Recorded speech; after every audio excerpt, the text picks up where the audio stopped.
Governor, have to say goodbye, but I'm going to ask you one more time. If you had to pick it, would you say Pennsylvania winds up in George Bush's column? Yes, put the W under W. Can't do it officially yet. Thanks for your time, and we'll see how it comes out. See you along the trail. Right. Thank you very much. Tom Ridge of Pennsylvania. Pennsylvania's 23 electoral votes could be decisive. Here's the way one way to look at it. Still hard to see, maybe impossible, for Al Gore to win the presidency without carrying California. He's got to do a lot more than that, but certainly he's got to have California. Things have not yet reached the stage where George Bush can't win it without carrying Pennsylvania. But it certainly would be quite handy, to say the least, for George Bush to pick up Pennsylvania's 23 electoral votes. And you can bet the rent money that down in Austin, they're watching Pennsylvania very carefully, those 23 votes. Now, Ed Bradley, Ohio's still out there with 21 electoral college votes, been out there for a long time. Why? Polls closed an hour and 15 minutes ago in Ohio, and the reason that it's so close is that the vice president is doing very well among union households in Ohio. It's a big union state.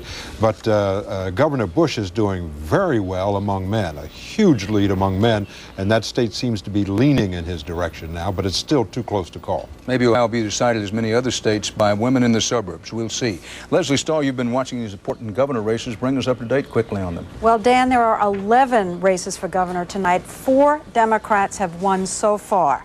In North Carolina, the Attorney General, Mike Easley, has held the governor's chair for the Democrats. Bush won the state. Easley ran away from Gore when he was campaigning in Indiana. Another state Bush won. He won it easily. The Democratic governor, the incumbent 70-year-old Frank O'Bannon, has won re-election also easily. In Delaware, the Democrat, Ruth Ann Minner, the lieutenant governor, won the governor's chair with more than 2/3 of the women's vote. She lost the men's vote by 6 points, creating a huge 22-point gender gap. In New Hampshire, another woman has won, the incumbent Democrat, Jean Shaheen, a big Gore supporter. She has beaten the former senator, Republican Senator Gordon Humphrey. She refused to take the tax pledge and still won in taxophobic New Hampshire. Dan, women running in 5 of the 11 races for governor tonight.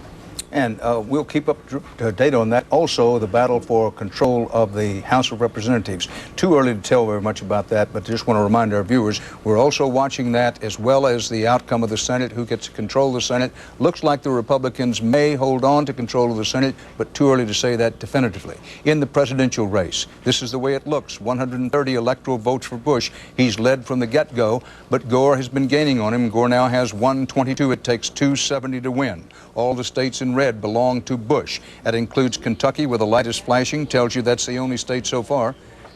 Pennsylvania goes for Gore. This is CBS News. Pennsylvania drops for Gore. 23 electoral votes, and for the first time tonight, mark it if you will, if you're in the kitchen, Mabel, come back in the front room, 145 for Gore, 130 for Bush, 270 needed to win. Doesn't mean this is over, not by a long shot, but they'll be doing backflips in Nashville because Gore almost positively had to have Pennsylvania. Remember, we told you when the night started, 3 to watch: Florida, Pennsylvania, and Michigan. The reason they were 3 to watch, Michigan with 19 electoral votes, Pennsylvania with 23, and Florida with 25. Ohio with 21 electoral votes now looms large for George Bush. Won't say he absolutely positively gotta have it, but who would he like to have it now since Pennsylvania has dropped for Al Gore? It couldn't be much hotter. The pendulum is swung toward Gore for the moment, but it's swinging back and forth. Our CBS News election coverage will continue in a moment after we get our breath from all this excitement.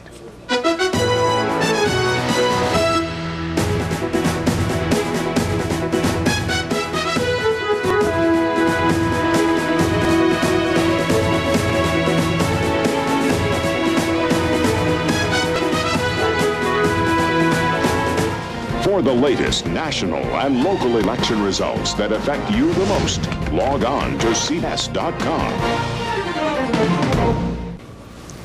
Back at CBS News election headquarters in New York, Governor George Bush galloped out to an early lead in the electoral vote count with 270 to win. But now he's stopped to breathe his pony. He has 130 electoral votes Al Gore, by winning Pennsylvania by our CBS News estimate, 23 big electoral votes fall on his column. This is the way the electoral map looks at the moment. Note up here, 23 electoral votes in Pennsylvania fall into Gore's column. Ed Bradley, what did it for Gore in Pennsylvania? I think the people who made up their minds in the last week of the campaign, almost 20% made up their minds in the last week of the campaign, and half of those went for Al Gore, only 41% to Bush. Nader and Buchanan got some others. Gore closed very well in Pennsylvania. Also, union households make up 30% of the vote. Gore got almost 60% of those votes in Pennsylvania. Leslie Stahl, some news on the House race. Don't have only a few seconds. What do you got? Silver lining for the Democrats in the national poll for House. They're up 2%. It's 50% for the Dems, 48% for the Republicans. Well, remember, we have a long way to go in these House races, but things looking good for the Democratic side at this hour. But it's all still out there. It's still on the table. 130 electoral votes for Bush, 145 with Gore, now that Gore has won Pennsylvania. Dan Rather at CBS News election headquarters in New York.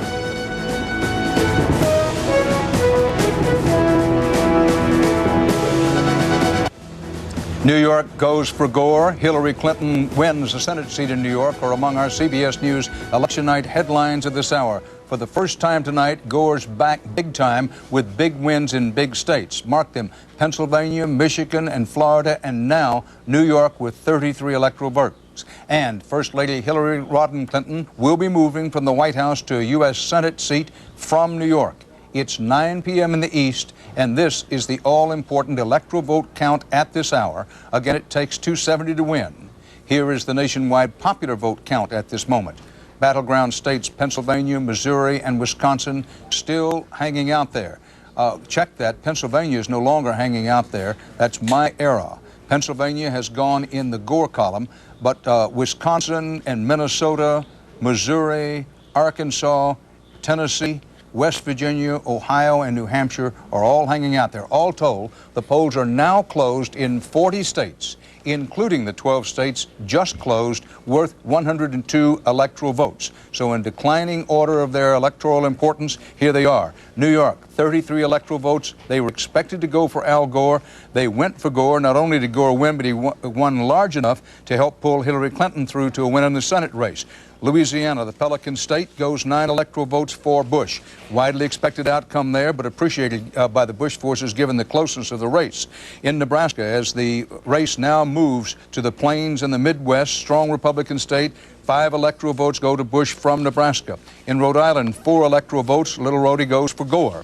North Dakota, 3 electoral votes from the Flicker-tail state. More about that later, why they call it that, but the Flicker-tail state flicks for Bush. South Dakota does the same, 3 electoral votes. So Bush gets 6 electoral votes in the Dakotas. Wyoming, 3 electoral votes. The home state, one of the home states of Dick Cheney, goes 3 electoral votes for Bush. Now, the polls just closed in these next states, but the races are too close to call.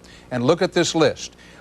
It's too early to say that the election will be decided by these votes, but Wisconsin with 11, Minnesota with 10 now loom large for both candidates because the electoral vote is so close, 182 for Gore, 153 for Bush. Arizona with 8 hasn't been called yet, although the polls have closed there. Colorado with another 8, expected to go for Bush, but too close to call at the moment. New Mexico with 5. The weather was bad in there today. Don't know whether that affected turnout, and if so, how much. But these are all states where the polls have just closed, but we don't have enough information to say how they're going to go. And now, once again, to the national map. The states in red have gone to Bush. The states in blue have gone to Gore. You may remember, and those of you just joining us, Gore got Florida. That put him in the hunt early. He absolutely, positively had to have Florida. He got it. Doesn't mean Gore's going to win, but since he's won Florida with 25 electoral votes, won Pennsylvania with 23, also picked up Michigan and Illinois having 22. Ohio with 21 electoral votes is the biggest state on the board now where the polls have closed and no decision has been made. But Wisconsin with 11, Minnesota with 10, all of these states now could figure large in the outcome. Missouri with 11, the polls open in the St. Louis area under a judge's order because there's so many people were lined up at regular poll closing time. Arkansas, President Clinton's home state, up for grabs, and a heartbreaker for Al Gore if it goes toward Bush. And the Bush people are practically celebrating because they think they're going to win Tennessee. And the Bush people, along with some others, think Tennessee could be the margin one way or the other. But right now, the polls have closed in Tennessee, and it's still considered a mite too close to call. Now, New Mexico, Colorado, and Arizona all